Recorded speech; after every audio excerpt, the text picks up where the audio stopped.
Okay, we're back in business. So I have replaced the battery. Hopefully, as I say, we did not miss too much here, and we will continue. All right, so if we can go back to the class. All right, so this is, as income goes up, more likely they took the loan. So we can look at the sign of the coefficient in order to figure out which direction the relationship is going on here. So if you want to see the full math, this is what's happening with the full math of this, just to give you one taste of it. This is the data that I derived using my logistic regression. Notice here that I have a probability. This time it says probability greater than chi-square, but it is, again, our p-value. And the p-value is saying less than 0.0001, which means that, given we have assumptions that we'll talk about at the end, but really there are almost no assumptions for logistic regression compared to the other types of regression, we can accept the fact that this coefficient estimate is not 0, and so it's 0.037, and so when I plug it into the equation, this is what the equation actually looks like. So it's e to the minus and then b0 plus b1x. So when I simplify that, I get to that, and that's how I can figure out what's actually going on with that, which direction it's actually going. So as I say, if you only could look at the coefficients, it is a little bit complicated to figure out which direction we're going in. Now that's what the full output looks like from our logistic regression. And again, we can identify the same kinds of things that we identify with regular regression. I just pointed out the whole model test. That's like our f-test, except it says chi-square this time. Our r-squared is a pseudo measure, kind of like what we got with decision trees, but it is still giving us a relative measure of how good the fit is. It's not exactly the same thing as saying 36% variation is claimed. And it gives us a misclassification rate because of the fact that we are ending up with two output categories. We can see how well our algorithm here is classifying.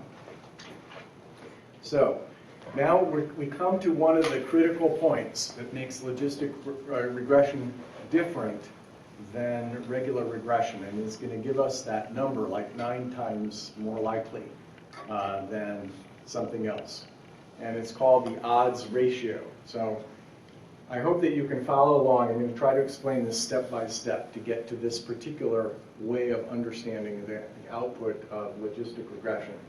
And essentially where we're going is we're going to say, as we increase income, let's say $10,000, how does the relative odds of the person getting the loan increase? And it is basically the change in the odds that we're looking at. So we are saying the relative odds of getting the loan increase by a factor of, let's say, 1.2 or something as we move across. It's showing us the speed, and it's kind of how sloped this curve is. It's, how do we calculate it out? First of all, we're going to take 2 points on this graph. We'll take a point at about 130,000, and at that point, the probability that they did not take the loan was 75%. The probability that they did take it was 25. So at this point, it's about 25 to 75. Okay? So we can take a ratio of that particular number. The odds of accepted relative to the odds of not accepted, 25 divided by 75 is 0.33, 33%. So that is in fact an odds there. Because when you take a probability of and a probability of not, and you put it on top of each other, you're calculating the odds. It may be that most of you are not aware of how odds are calculated, because I wasn't before I had to start teaching this stuff. I had to go back and review it. So on the next screen, I think I have just a reminder of what odds are relative to what probability is. In any case, that's the odds. Now let's take a second point. Now we're at 140,000. The probability that they did not take the loan was down to 0.63. The probability they did take the loan was up to 0.37. Let's take the ratio of that again. and that gives us 0.587. So now the odds ratio is a ratio of odds. That kind of makes sense. So let's take the ratio, and basically what that's showing us is the speed at which this is growing. So as we go up 10,000, the relative odds is changing by a factor of 1.76. That's how fast, as I say, those odds are changing as we go across the bottom. So every time we go up 10, it's not saying the same thing as saying it's 1.76 times more likely. It's 1.76, the relative change in the odds is increasing by a factor of 1.76. I know I have to use the precise language there because I don't want to fall into saying it is in fact that the probability has gone up by 1.76. It is the change in the odds ratio has gone up by 1.76. But to say that it's 1.76 times more likely, well, because it's going up by a factor of 1.76 times. So I do believe that that popular vernacular is applicable to this, so you can get away with that. So this is how you can say it. For every 10,000 increase in income, the relative odds of accepting the loan go up by a factor of 1.76. So this is the kind of thing, this is how people can say, if you smoke 3 packs of cigarettes versus 2 packs a day, your relative odds of getting cancer go up by a factor of 10. Something like that. So when you see all that medical research that's reporting results like this, this is what the technique that they're using for that. What's the outcome variable? You get cancer or you don't get cancer.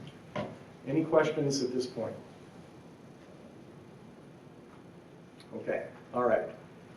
Quick and dirty way of understanding how sensitive a model is to changes in the X variable. And as I said, on this screen, I have given you a reminder of what is the difference between odds and probability, how you go back between odds and probability. So you can review that if you need to later on. All right, so let's do this with more than one predictor. All right, so let's make it into multiple regression, except it's going to be multiple logistic regression.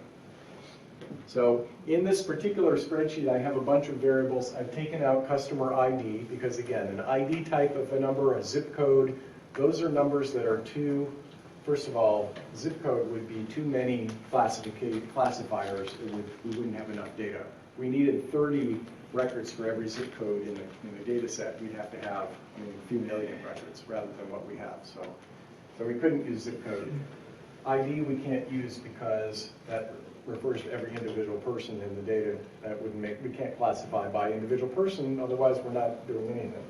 Right? But the rest of them are years of professional experience, income, size of the family, average spending on credit cards per month, education level, mortgage value, whether they took a personal loan, that's our outcome, the securities account, whether they have that, whether they have a CD account, certificate of deposit, whether they use internet banking, whether they have a credit card. So by the way, you might recognize this is a pretty typical kind of example that businesses use all the time to try to figure out what to market to some of their customers. If they already have some things, what are the other things they're going to take for this? So I've got in here again instructions for making a validation column. So I'm going to go ahead and open up the bank data here. So here's the bank data. And I'm going to say column, and I'm going to say modeling utilities, make validation column. I'm going to give myself 0.6. I'm going to give myself 0.2 and 0.2. I'm going to use my stratified random sample. And I'm going to choose personal loan words. So I'm going to use the text version of this rather than using the numeric version. Oh, no, this is okay. I'm all right now. I've created my validation column. So that was the first thing that I wanted to do for that. So again, I have in the instructions here in the slides to remind you how to go about doing that for that. Okay.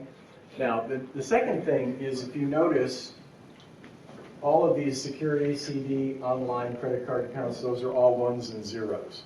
And so JUMP interpreted those as being numeric data and continuous data. So we need to change those to be nominal data. So I'm going to go back, and how do I do that? What I can do is I can right-click on the little blue triangle. So for CD account, I right-click and change that to nominal. Online, change that to nominal. Credit card, change that to nominal. Securities account, change that to nominal. So that gives me, it's going to use those as ones and zeros, as meaning either they had the account or they did not have the account. All the rest of these I can keep the same for that. Okay, so the next thing I'm going to do is I'm going to call up my fit model platform, and I'm going to add the personal words to the Y variable, and then I'm going to add the validation column to the validation box, and all the other variables to the model constructs. So let's go back and do that. So I'm going to say analyze. I'm going to say fit model. I'm going to use my personal loan words as the Y. Notice the minute that I told Jump that I was using personal loan words, look what happened. The personality of the model automatically changed to logistic.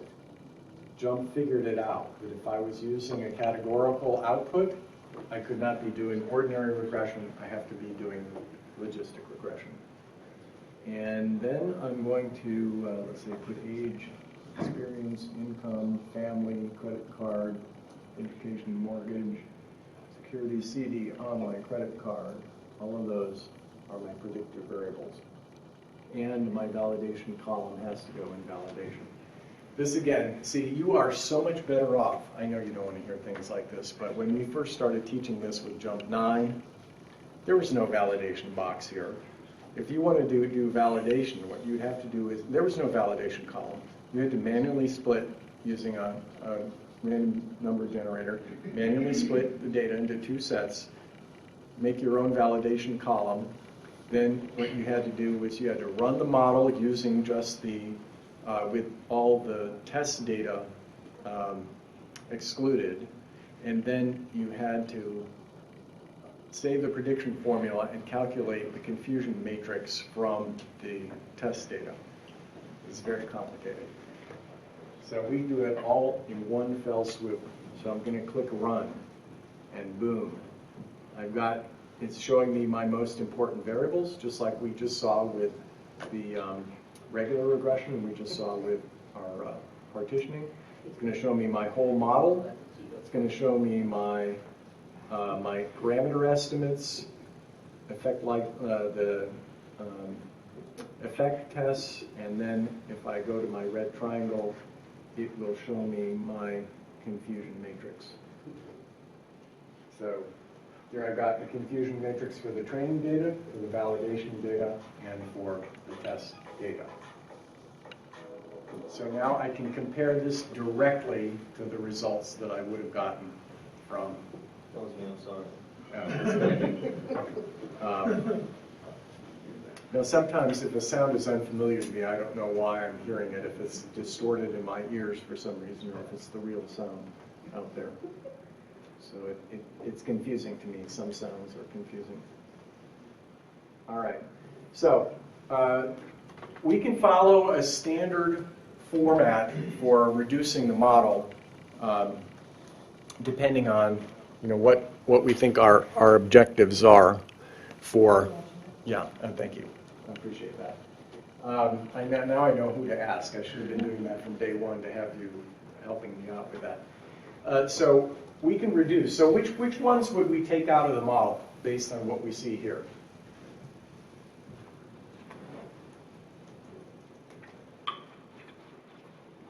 Experience. I'm sorry, Colleen? Start at the bottom and take it. Yeah, we can start at the bottom and we can work our way up because we see what? The p-value is 0.69 for experience, it's 0.67 for age, 0.36 for credit card average, 0.06 for securities account.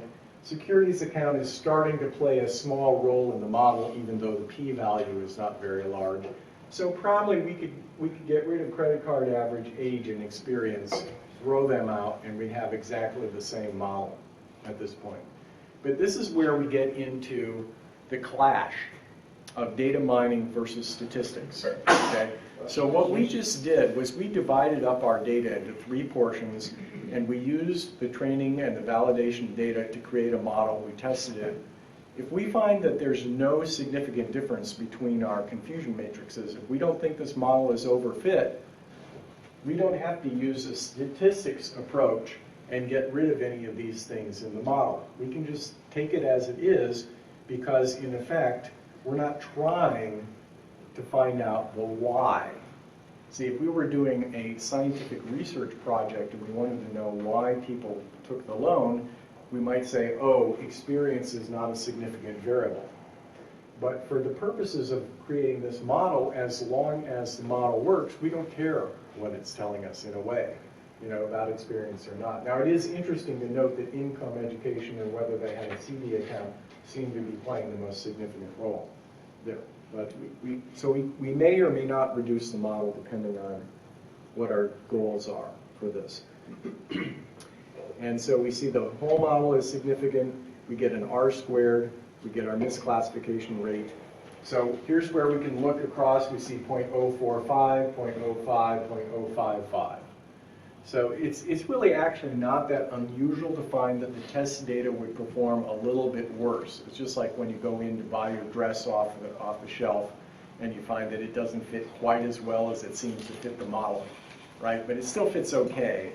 So, the test is, if it's a little bit higher, that's still okay for that. Okay, so we've compared them. We've tested for overfitting at this point. Let's see, what do I have coming next? We see that we've got our 3 confusion matrices. So if we wanted to evaluate the economic impact of using this model, we would use this test data. We would plug in these 4 numbers, just like we plugged in the 4 numbers from the previous example, from the fraud example.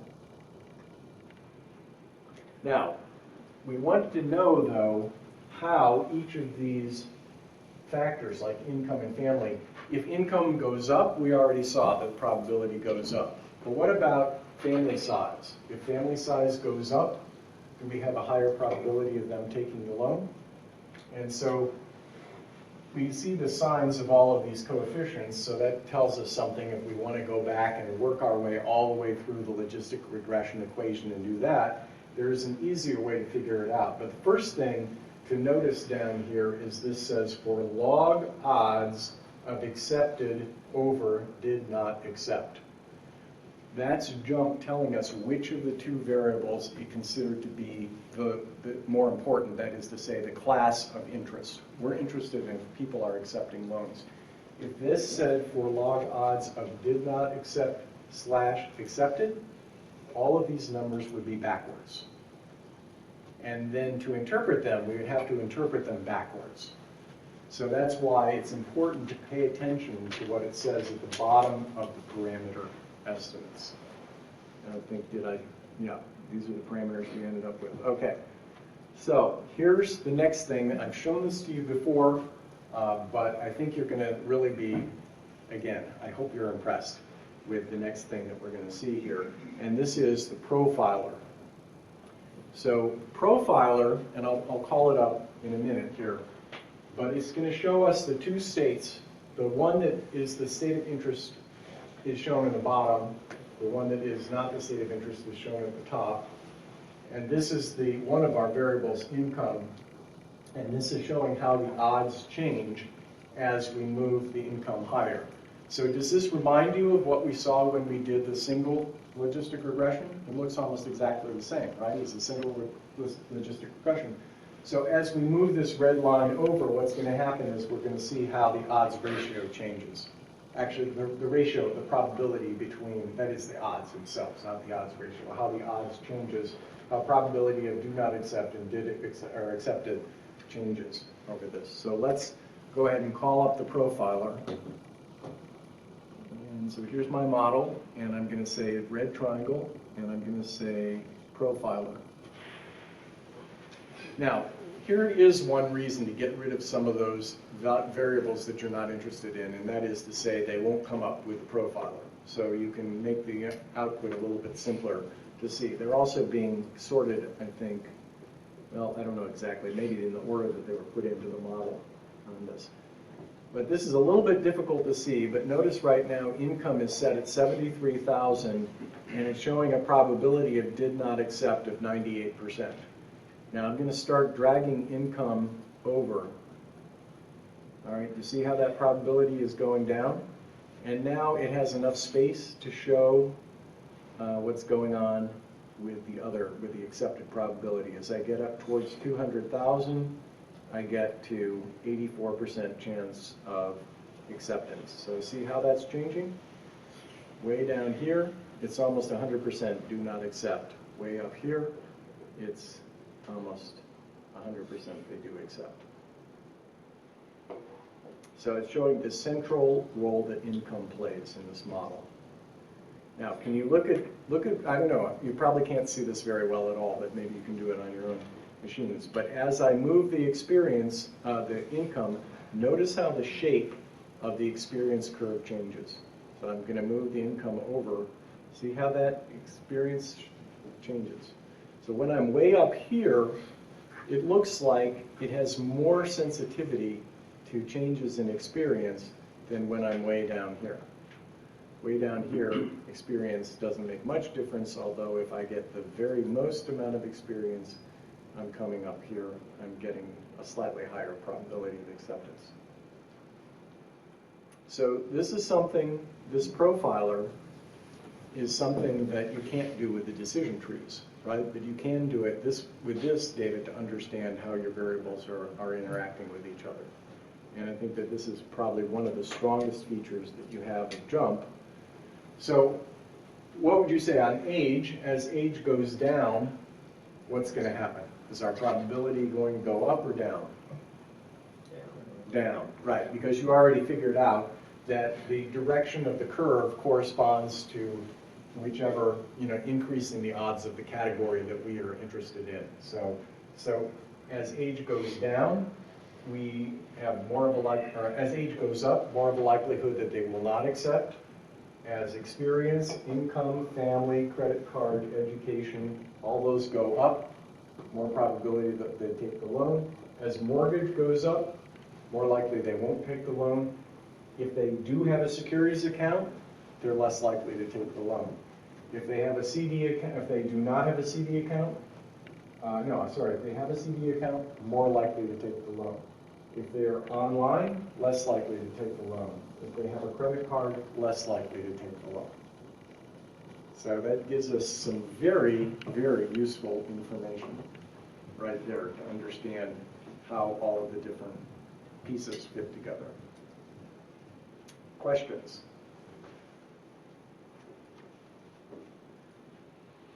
So remember, we could be using this model for prediction, but so far we're not predicting. We did set it up to use for prediction, but we're also investigating a lot of additional information that this particular model gives us.